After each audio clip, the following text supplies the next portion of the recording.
He was Damian Blackwood, a billionaire who owned the skyline. She was Eleanor, his pregnant wife, the one he thought would always be waiting. But while he was in Paris, lost in the arms of his lover, Eleanor was doing more than just waiting. She was planning. He returned expecting forgiveness. He found a legal declaration of war. This isn't a story about a broken heart. It's a story about a woman who took back her name, her child, and half his empire. Stick with us because the twist in the final act isn't just shocking, it's a corporate execution. The Gulf Stream Jian 50 cut through the turbulent, rain-soaked New York night, its engines a dull roar against the storm. Damian Blackwood loosened his $800 Tom Ford tie. He was exhausted, but it was the satisfied exhaustion of a conqueror. Paris had been a success. The deal with the French consortium was signed, and his time with Serafina Dubois had been intoxicating. Serafina was everything his wife, Elena, was not. She was fire, ambition, and frictionless modernity. Elena was comfortable. She was old money, quiet, the keeper of his home, and, as he'd recently learned, the carrier of his heir. He'd felt a pang of guilt about that.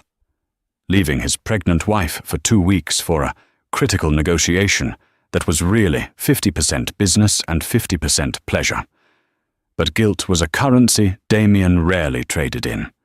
Elena was understanding. She had to be. She was a Blackwood now. The private elevator opened directly into the $80 million penthouse. The silence that greeted him was the first wrong note. Usually, Mrs. Davies, the housekeeper, would be there to take his coat. Elena would be waiting in the grand salon, perhaps reading, with a warm smile and a question about his trip. Tonight, there was nothing. Just the sterile, echoing silence of marble floors and the drumming of rain against the 30-foot, floor-to-ceiling windows. "Elena," he called out. His voice was absorbed by the expensive, minimalist decor. He found her in his study, not their study, his. The room was a fortress of mahogany, leather, and smoked glass. She was sitting behind his massive $300,000 Scorsese B-designed desk, a place she never sat. She was wearing a simple, cream-colored cashmere dress. It did nothing to hide the distinct, perfect swell of her pregnancy. She was 5 months along, and for the first time, it looked real to him. Her blonde hair, usually soft around her face, was pulled back in a severe, tight chignon. She looked pale, but her eyes, when she finally raised them, were not sad or angry. They were as cold and clear as the glass skyline behind her. "You're back," she stated. It wasn't a question. Damian relaxed, moving into his familiar role of placating husband. It was a brutal trip. The French are impossible. He reached into his coat pocket and pulled out a long velvet box. "But I found something in the Place Vendôme.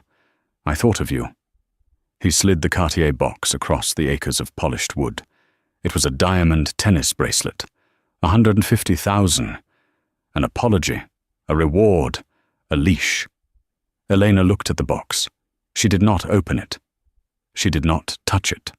"I'm glad you had a nice time in Paris, Damian," she said, her voice terrifyingly placid. "You must have been very comfortable at Le Bristol." Damian froze. He hadn't told her he was staying at Le Bristol. He'd told her his team was booked at the Four Seasons. George Fert. Le Bristol was where he kept a private suite for his indiscretions. It was where he had just spent 10 nights with Serafina. "Elena, I don't know what you mean." "Stop." Her voice didn't rise, but it sliced through his practiced denial. "Just stop. You're not good at lying, Damian. You're just used to people who are paid not to question you." She stood slowly, her hands resting on her pregnant belly. "I was one of those people. I was paid in access, in status, in the illusion of a marriage. But I'm terminating my contract. What are you talking about? Are you hormonal?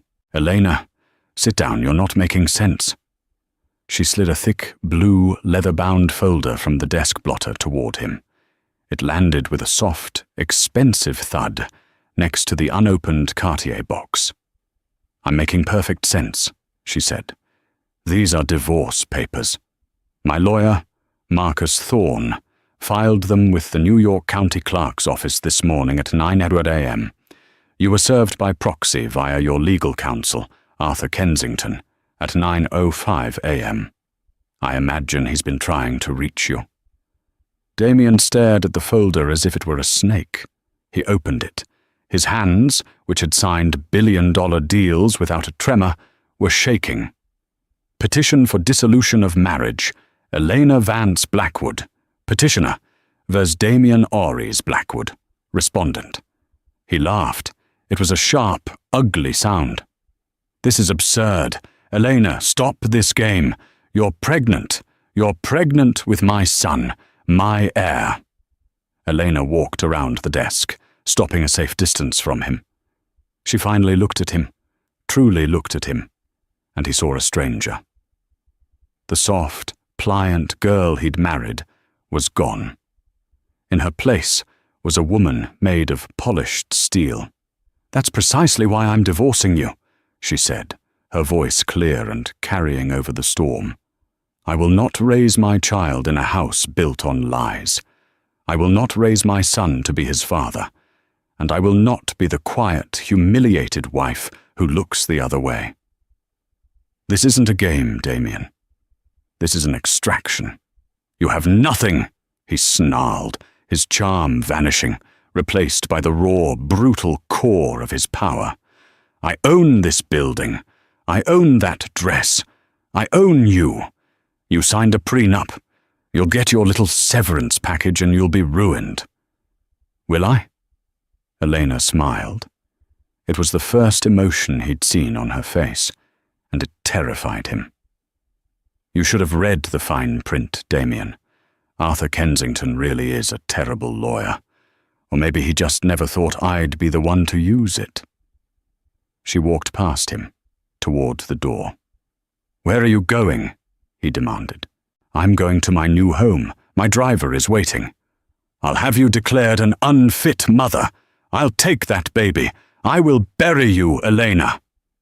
Elena paused at the door of the study, her hand on the cold brass handle. She looked back at him, a creature of pity and ice. You can't, she said softly. You're not the only one with secrets, Damian, and mine are so much bigger than a cheap affair in Paris. Goodbye. She closed the door. He heard the click of her heels on the marble, the ding of the private elevator, and then nothing. Only the rain, the unopened Cartier box, and the blue folder that held the first page of his undoing. For a full 30 seconds, Damian Blackwood didn't move. The only sound was the frantic buzzing of his phone on the desk. He'd put it on silent during the flight. Now, the screen lit up with a terrifying list of missed calls and urgent texts. 14 missed calls, Arthur Kensington. 8 missed calls, Serafina Dubois. Text, Kensington. Call me. It's code red. Text, Kensington. Where are you? She's filed. Text, Kensington. Damian, she's invoking Article 7. Call me now. He ignored Serafina's calls, a needy complication he couldn't deal with right now, and jabbed his thumb on Kensington's name. Arthur! He roared. What the hell is going on? My wife just served me papers. Fix it. Arthur Kensington's voice, usually a smooth, patrician baritone, was strained. Damian, I've been trying to reach you for 10 hours. This isn't a fix. This is a full-scale assault. She's not just filing for divorce. What are you talking about? The prenup. It's ironclad. She gets the Hamptons house, 10 million, and she's out. Tell her lawyer I'll make it 20 million for her emotional distress. But she drops this now. There was a heavy sigh on the other end. Damian, her lawyer is Marcus Thorne." Damian's blood ran cold. Marcus Thorne wasn't just a lawyer. He was the lawyer. The Shark of Park Avenue. A man who didn't negotiate. He eviscerated. He'd famously dismantled 2 media empires and a tech giant last year. He was young, vicious, and never lost. "Why is he representing her?" Damian asked, a note of real fear creeping into his voice. "She can't afford him." "She can now," Arthur said grimly. "She's filed an emergency motion to unlock $5 million from your joint marital assets to cover her legal fees, citing bad faith conduct and financial disparity." But that's not the problem. The problem is the prenup. She's not challenging it, Damian. She's enforcing it. Enforcing it? It protects me. It protects the injured party. Do you recall Article 7, Section 4, the infidelity clause? Damian's mind raced back. He did. It was a standard clause Kensington had insisted on. Back then, Damian had assumed he would be the one to use it, should Eleanor ever be so stupid as to stray. The irony was acidic. "It nullifies the payout provisions," Arthur continued, "in the event of marital misconduct, proven misconduct." "She can't prove anything," Damian yelled, though he was staring at the name Lebristol in his mind's eye. "Damian," Arthur's voice was low. "Thorne attached an addendum. Appendix A. It's a full dossier. Receipts from Lebristol in your name, for the suite you told her was unavailable. Credit card statements from your private Amex, the one you share with her for household emergencies, detailing charges at Giraffe, L'Ambroise, dinners for 2, and photos, Damian. High-resolution photos of you and a woman, Serafina Dubois, entering and exiting the hotel. They're time-stamped. They're clinical. This wasn't a mistake. It was an investigation." Damian collapsed into his desk chair. He had been played. For weeks. "What does she want?" he whispered. "She's voided the prenup," Arthur said, "which means she's entitled to the default New York state standard. 50%, Damian. 50% of all marital assets. Every stock option, every property, every bonus you've earned in the 5 years you've been married. And full sole custody of the unborn child, with a request for the most punitive child support settlement in state history. 50%. That wasn't just money. That was control. That was his voting shares in Blackwood Industries. "Find her," Damian ordered, his voice a low growl. "She's at her mother's, or with her friend, Chloe. Find her, and I'll talk to her. I'll fix this." "She's not," Arthur said, an edge of exhaustion in his voice. "Her mother is in Palm Beach and claims she hasn't spoken to Eleanor in a week. Her friend, Chloe Jensen, is unreachable. Eleanor's personal security detail, the one you pay for, resigned this morning. She hired a new team, former Mossad, by the look of their credentials. She's gone, Damian. She's a ghost." Meanwhile, across the city, Serafina Dubois threw her phone onto the plush, dove-grey sofa of her own suite at the Carlyle. He wasn't picking up. After the most passionate, promising 2 weeks of her life, Damian was ghosting her. He had promised her, not in words, but in actions, the gifts, the way he'd introduced her to his French business partners as his closest associate. He had complained about Eleanor, painting her as a cold, passionless woman, a marriage of dynastic obligation. Serafina was not a fool. She was the daughter of a bankrupt Parisian art dealer. She knew her beauty and her intelligence were assets, and she was investing them in Damian Blackwood. She believed Elena was a placeholder. His silence was unacceptable. It was a breach of their unspoken contract. She'd put her own reputation on the line by being seen so publicly with him. She needed reassurance. She picked up her phone and composed a text. Damian, darling, back in New York and missing you terribly. I trust Elena was none the wiser. Let's celebrate our Parisian victory tonight. Send your car. S.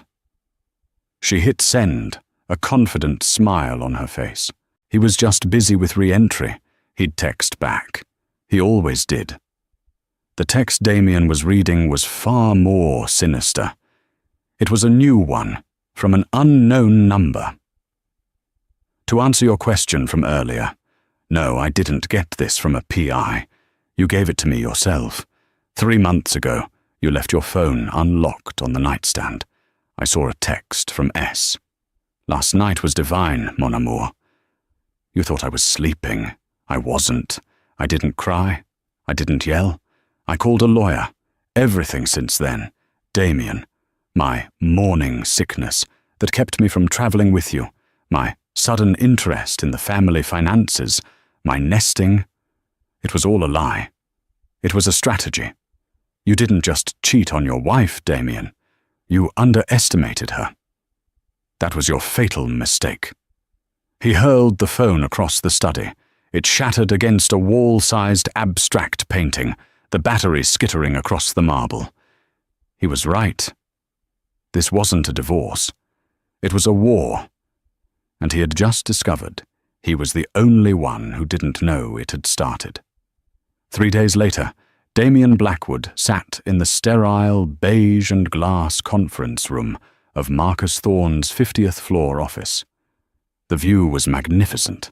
A direct, challenging stare down at his own Blackwood Industries tower. The power play was not subtle.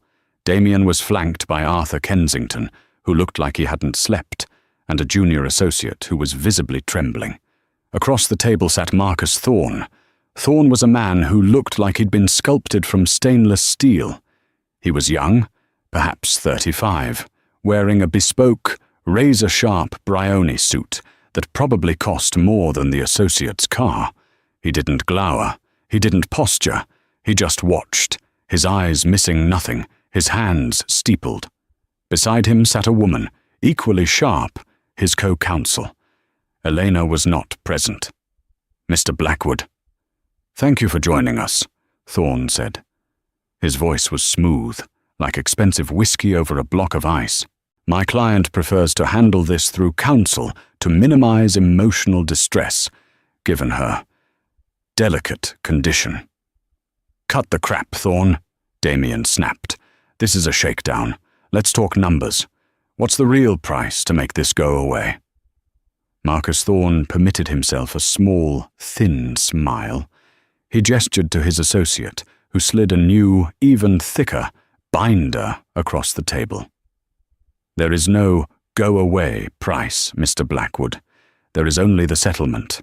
As we've established, the 2019 prenuptial agreement has been rendered null and void by your client's actions, as stipulated in Article 7, Section 4. That's a debatable interpretation, Arthur Kensington began, his voice blustering. Is it? Thorne interrupted, his voice dropping a full octave. Let's read it, shall we? In the event of marital infidelity, proven by clear and convincing evidence, all restrictive covenants and asset limitations placed upon the injured party shall be voided. Clear and convincing. Mr. Kensington, you wrote that. You must be very proud. It's wonderfully precise. Thorne clicked a small remote. A large screen on the wall lit up. This is Exhibit A, Thorne said. Hotel Le Bristol, Paris. A charge for $44,000 for a 10-night stay, booked on your client's corporate card.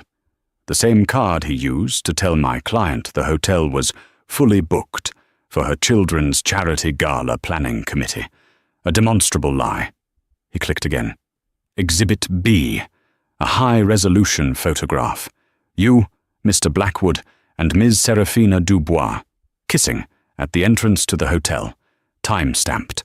2 nights ago, 11:17 p.m., Paris time, while your pregnant wife was at home. He clicked again. Exhibit C, a private villa in Lake Como, 6 months ago. A solo wellness retreat, you called it. Here you are on a boat with Miss Dubois. Your hand is on her thigh.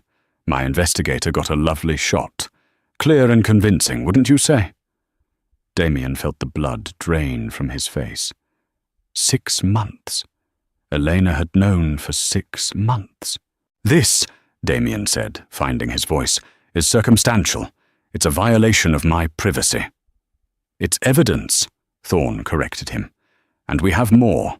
Airline manifests, text messages you foolishly sent from a company-owned device, sworn affidavits from hotel staff. We have a mountain of it, Mr. Blackwood. You didn't just have an affair. You kept a ledger."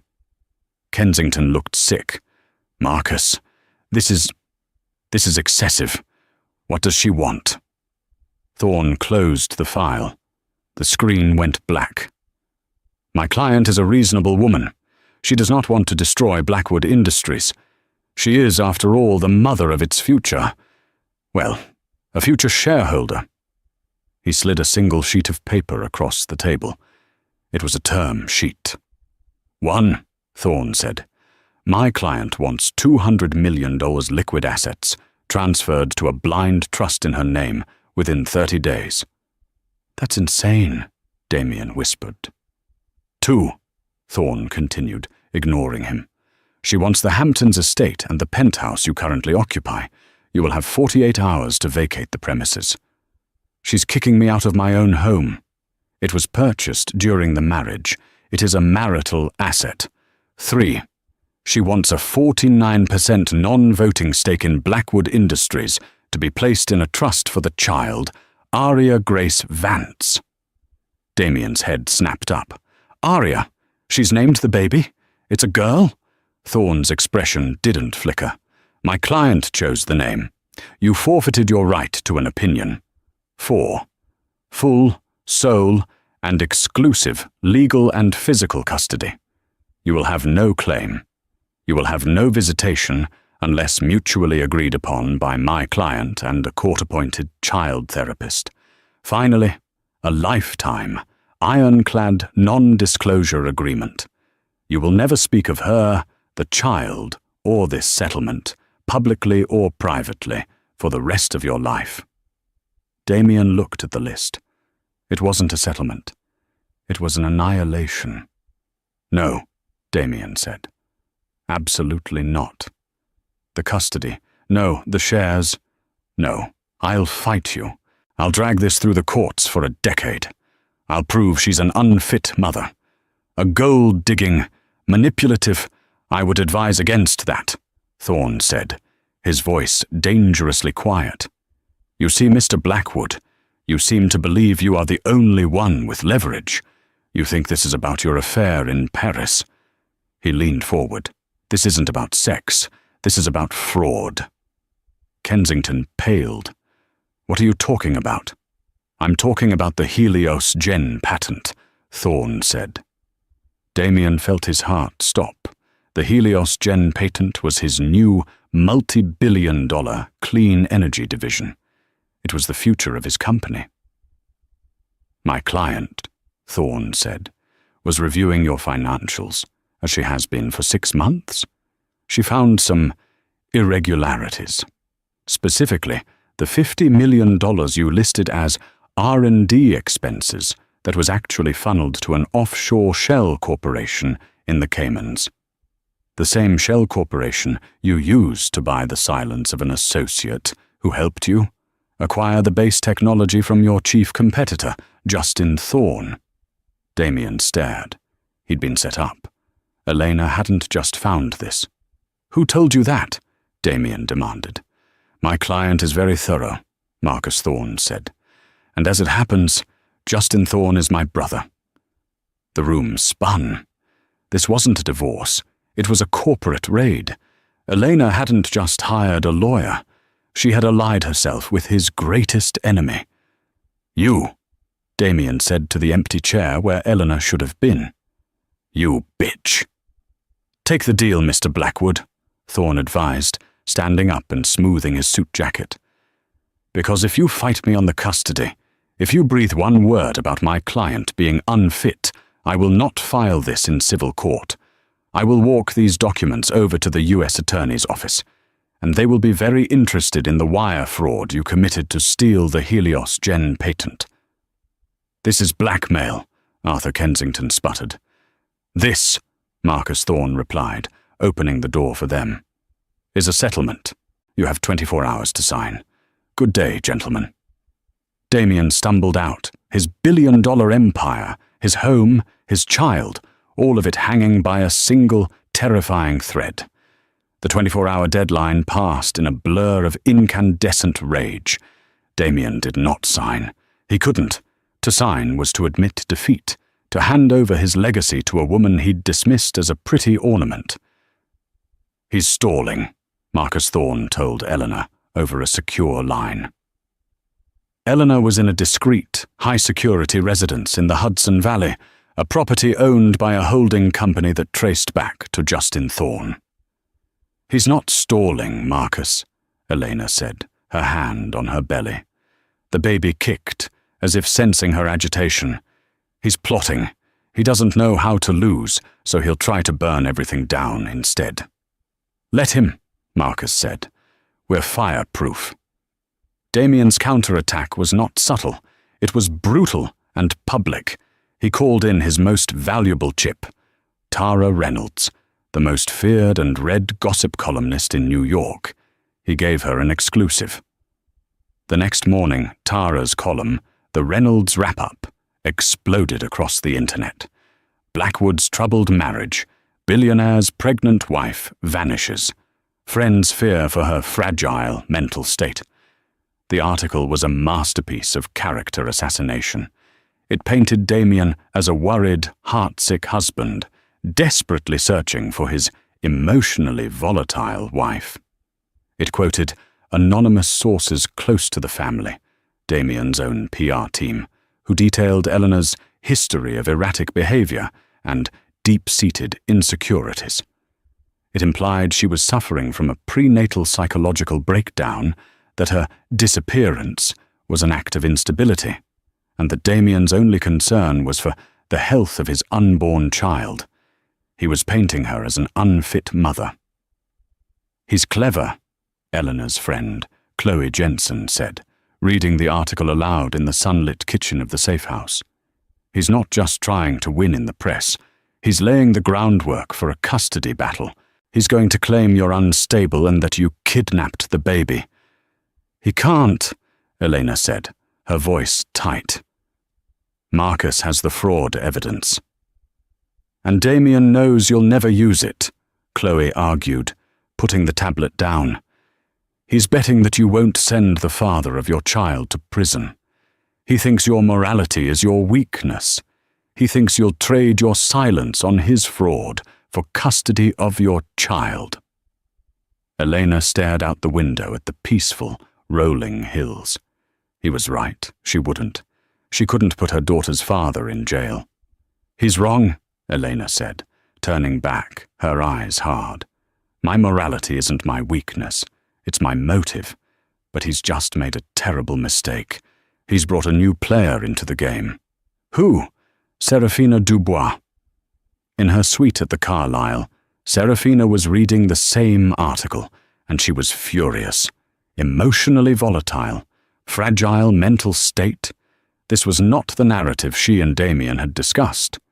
She had been leaking her own, more sophisticated story to the press.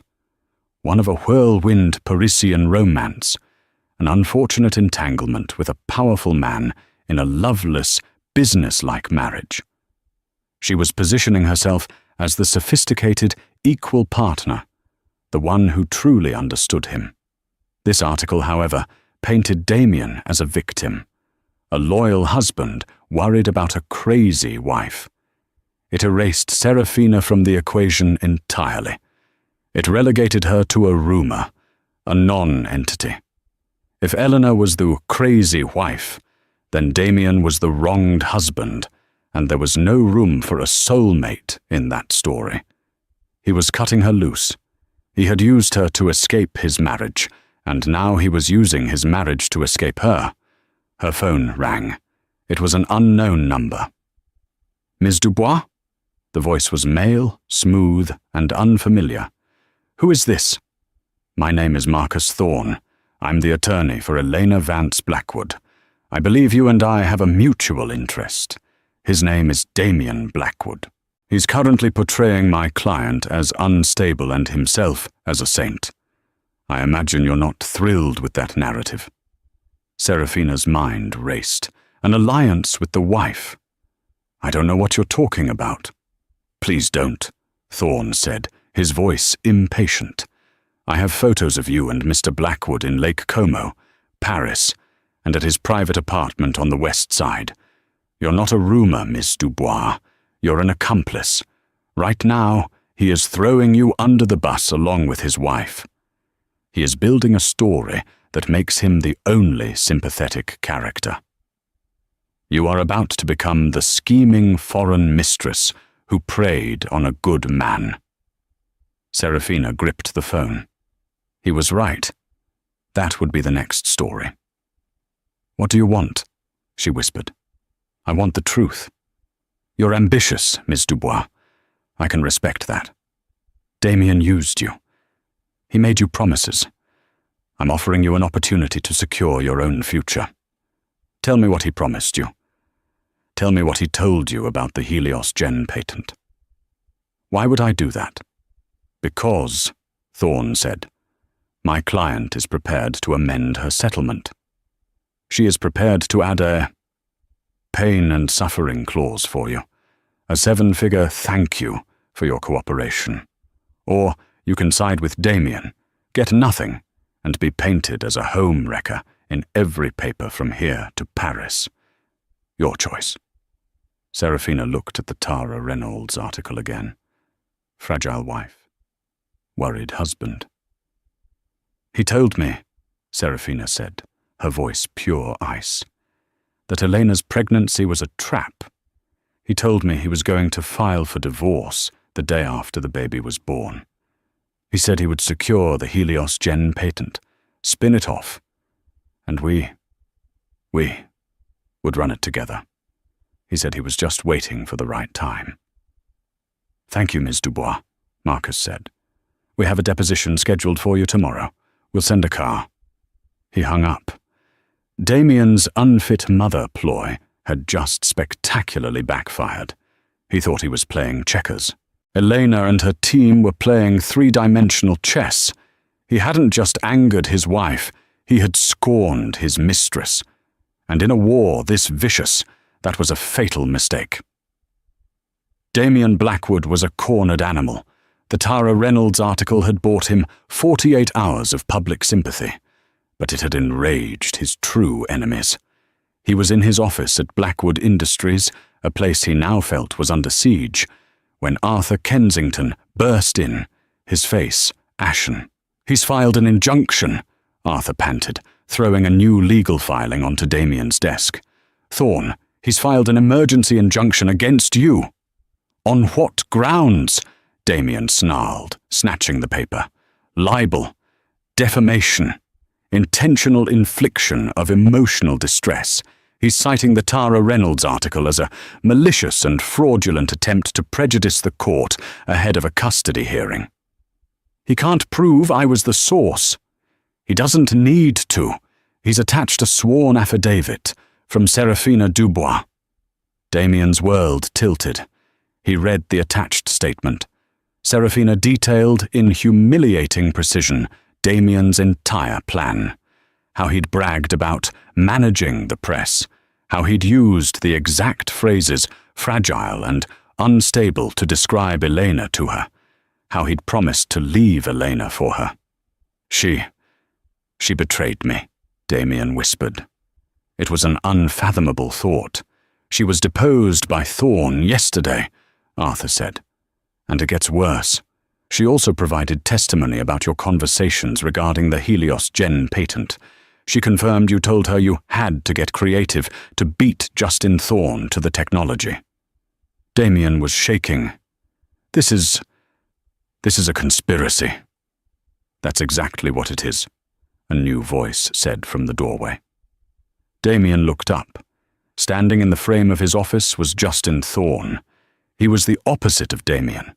Where Damian was all slick, dark, corporate power, Justin was rugged, with a quiet, observant intensity. He looked more like a mountain climber than a billionaire tech mogul. "Get out of my office," Damian spat. "It's not your office for much longer," Justin said calmly, stepping inside. Arthur Kensington wisely faded into the background. "This is your doing," Damian accused, pointing a trembling finger. "You and my wife, this whole thing, the divorce, the fraud allegations. Are you sleeping with her? Is that it? She's trading up?" Justin laughed. It was a cold, dry sound. "You really do see the world through a keyhole, don't you, Blackwood? You think this is about sex? I've been trying to nail you for stealing my patent for 2 years. You were just smart enough to cover your tracks, until you made one catastrophic mistake." "What?" "You underestimated Eleanor." Justin walked to the window, looking down at the city. "I met your wife 6 months ago at the Met Gala. We were seated at the same table. You were off somewhere, hitting on a supermodel. Eleanor, she looked like the loneliest person in a room of 1,000 people. We talked, not about you, not about business, about architecture, about art. She's brilliant, you know, far too smart for you." "Get to the point," Damian hissed. "The point," Justin said, turning, "is that we became acquaintances, polite, distant. Then 3 months ago she called me. She said, 'I think my husband is cheating on me, but I think he's also cheating you.' She'd found the text from Serafina, but she'd also found a ledger in your study, a private one, with wire transfers to an entity in the Caymans. She didn't know what it meant, but she had a hunch it was connected to you." Damian's blood froze. The ledger? He'd kept a private record of the payoffs. "She didn't want revenge, Blackwood," Justin said, his voice laced with contempt.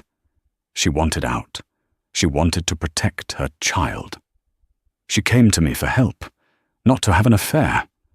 She came to me because she knew you were a shark, and she needed a bigger one." "Your brother," Damian whispered. "My brother," Justin confirmed. "Elena made me a deal. I help her get free. I give her the resources to fight you, and she gives me the one thing I need to destroy you. The evidence. The smoking gun. Your little black book of fraud." The full picture was emerging, more terrifying than he could have imagined. This wasn't Elena being manipulated by the Thorne brothers. This was Elena hiring them. She had been the CEO of this entire operation. "So what now?" Damian asked, his voice hollow. "You ruin me? You send me to prison?" "That's Elena's call," Justin said. "But we're here to present your final, non-negotiable offer. You're not just fighting a divorce. You're fighting a RICO case. You're fighting a hostile takeover. You are surrounded." Justin placed a new folder on Damian's desk. It was red. "That's the settlement," Justin said. "It's no longer the one my brother offered. It's our offer. You will give Eleanor everything she asked for. The money, the homes, the 49% stake in the trust. You will give her full, sole custody. You will sign away all parental rights." "Sign away my rights? Never." "It's that, or jail," Justin said. "But there's more. That 49% stake in the trust, Elena doesn't want to be in business with you. She's agreed to sell that stake. To me. The moment the divorce is final, I will control 49% of your company. You will be my partner." Damian looked at him, horrified. "And as your new partner," Justin continued, "my first act will be to call an emergency board meeting. I will present the evidence of your fraud, your misuse of company funds, and this PR nightmare you've created. I will move for a vote of no confidence. You will be removed as CEO of your own company." This was it. Checkmate. She did this, Damian said, not to Justin, but to the room. She planned all of it. She did, Justin said. She's not the fragile woman you painted in the papers, Damian. She's the one who just took your entire kingdom. You have 1 hour. Sign the papers. Resign as CEO. Or my brother files the fraud charges with the Southern District of New York. Choose. Justin walked out, leaving Damian alone in the office that was no longer his, with the red folder that contained the end of his life as he knew it. The hour passed in a suffocating silence. Damian Blackwood stared at the red folder. It was no longer a choice between winning and losing. It was a choice between annihilation and total, humiliating surrender. He was about to pick up the pen, his hand shaking, when his private line rang. He ignored it. It rang again, insistent. He snatched it up. What? It wasn't Arthur. It wasn't Justin. It was the frantic, tear-choked voice of Seraphina Dubois. Damian, you have to help me. They're trying to ruin me. You ruined yourself, you treacherous. No, you don't understand, she cried. The lawyer, Thorne. He lied to me. He's not helping me. He just used me for the affidavit. What are you talking about? Damian said, a new, cold dread forming. The money. The 7-figure settlement he promised for my cooperation. I just got a letter from his office. It's not money, it's a restraining order. From Eleanor. I'm to stay 500 feet away from her, the baby, and you. And Damian. Her voice broke into a full-blown, hysterical sob. He knows, Damian. He knows I'm pregnant. The world stopped. What? I'm pregnant, she shrieked. I found out in Paris. I was going to tell you. It's yours, Damian. It has to be. And now Thorne. He's threatening to paint me as an extortionist. He said, if I ever try to make a claim, he'll use my own deposition, the one where I admitted I was with you for your money and the Helios Gen patent, to prove I'm an unfit mother. He's going to take my baby, too. The phone slipped from Damian's hand. This was the final, brutal twist, the ultimate betrayal. Elena and the Thornes hadn't just beaten him. They hadn't just taken his company. They had anticipated every move, every consequence. They knew Seraphina was a loose end. They'd used her, extracted what they needed, and then, with surgical precision, they had neutralized her. They'd used her own pregnancy as the leverage to silence her. Damian began to laugh. It was a hollow, cracking, terrible sound. He was alone. Elena had his company. Justin had his chair. Marcus had his reputation.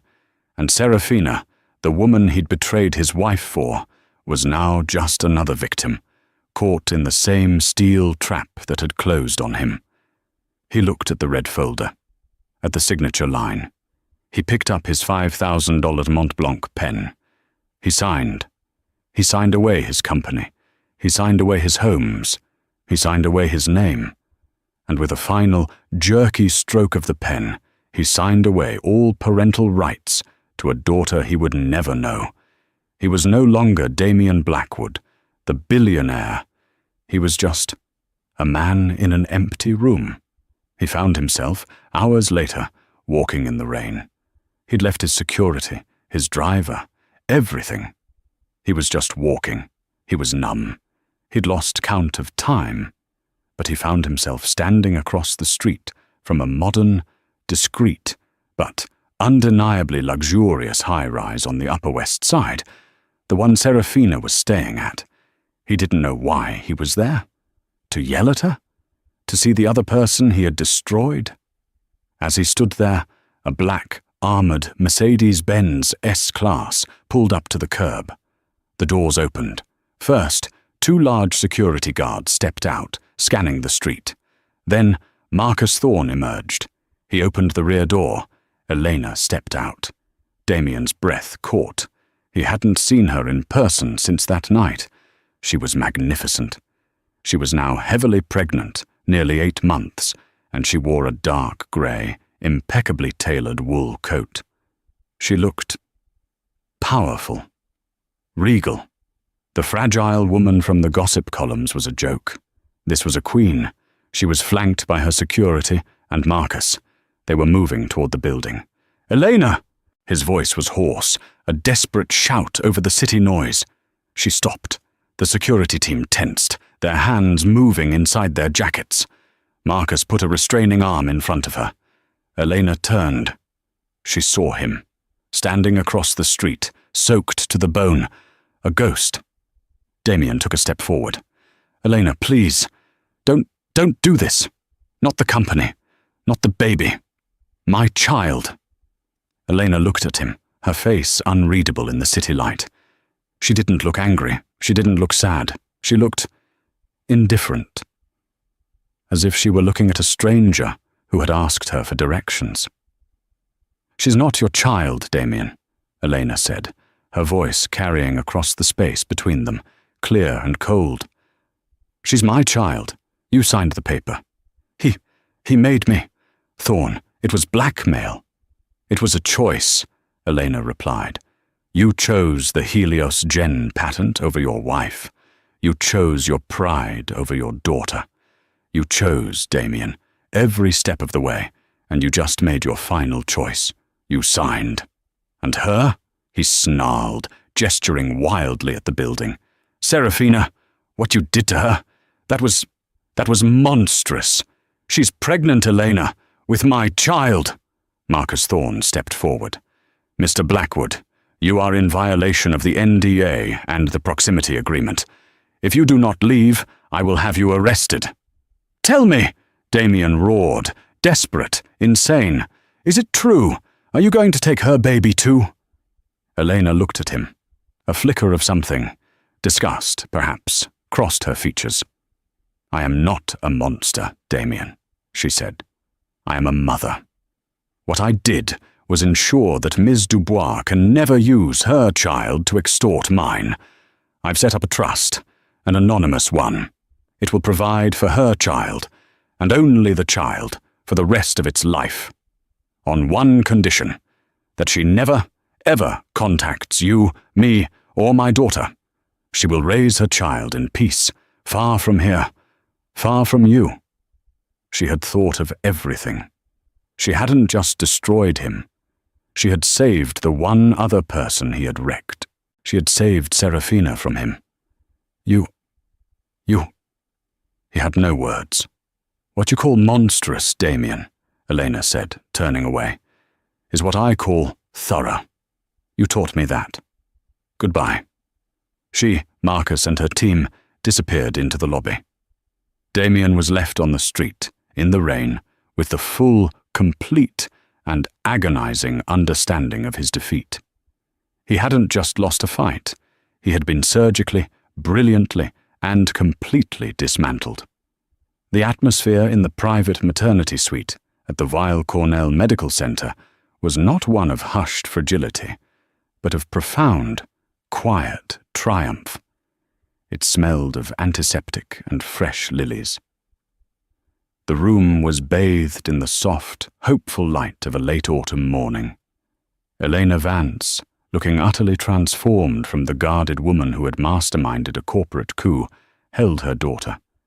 Aria Grace Vance, 3 hours old, was a miniature wonder, her face still bearing the slightly wrinkled look of new life, her small hands tightly fisted, and her eyes, when they briefly fluttered open, dark and observant.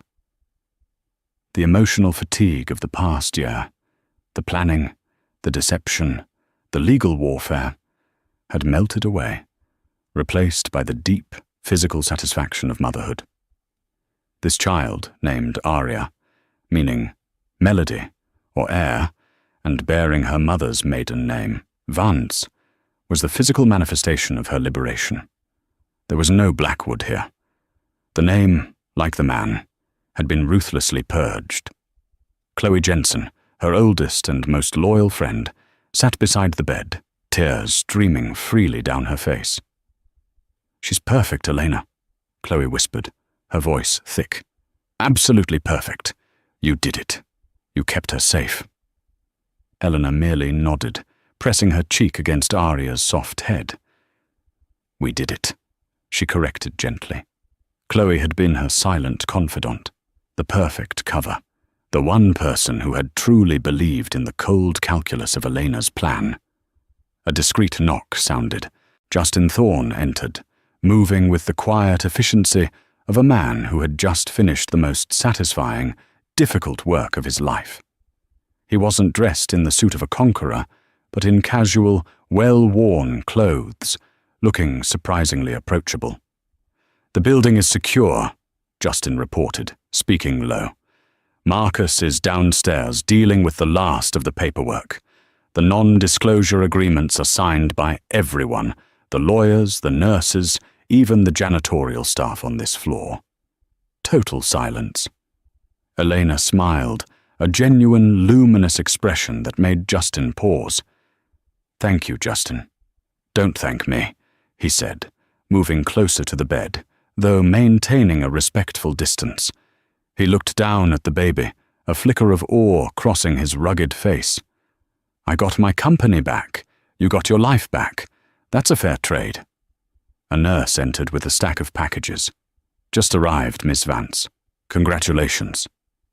Among the gifts, gilded baby blankets and engraved silver rattles from friends and family, was a single, plain, official-looking envelope, sealed with the crest of Marcus Thorne's firm. Elena dismissed the nurse with a quiet nod and reached for the envelope. It contained 2 documents, a final, notarized copy of the divorce decree, signed by the presiding judge. The marriage was dissolved. Damian Blackwood was officially gone. The second document was a bank statement, a new trust account established in her name, managed by a reputable Swiss firm. The balance read $200,000 USD. The sheer magnitude of the number did not elicit shock or glee. It was simply validation, the price of her freedom, the capital for her new life. Justin watched her face. "Is that the final confirmation?" "It is," Elena said, placing the papers down. "It's over. The transfer is complete." "And the company?" "The vote was decisive," Justin confirmed, his voice taking on a harder edge. "The evidence of the fraud, combined with the ethical fallout of his PR campaign against you, was too much. The board had no choice. Damian Blackwood was removed as CEO an hour ago. He was escorted out of the Blackwood Industries tower by security. Effective immediately, I am the CEO of the newly rebranded Helios Innovations. The Blackwood name is off the building by the end of the day." "And Damian?" Elena asked, her voice the calm, measured tone of a person asking about a piece of discarded machinery. "He signed the papers. He took the minimal severance package, a few million. His private jet left Teterboro 30 minutes ago. Destination is logged as a shell company in Dubai, but he could be anywhere. He is no longer on American soil, nor is he our problem. He's just a man with a checkbook and no empire." Elena finally took a deep, shuddering breath. The air felt clean, untainted. "And Serafina Dubois?" she asked, looking Justin directly in the eye. "She is also gone," Justin confirmed. She signed her settlement agreement immediately after the divorce decree was filed. She had a choice: fight us and lose her unborn child to the same unfit mother, claim she helped us build against you, or accept your terms. She chose the latter. She is currently on a flight to Geneva, where the anonymous trust you set up for her child, only the child, will secure their future. She is bound by the strictest NDA we could write. No contact. Ever. Elena closed her eyes for a moment. She hadn't just defeated Damian. She had cleaned up his mess. She had ensured that the 2 children he had carelessly brought into the world would be raised safely, far from his toxicity.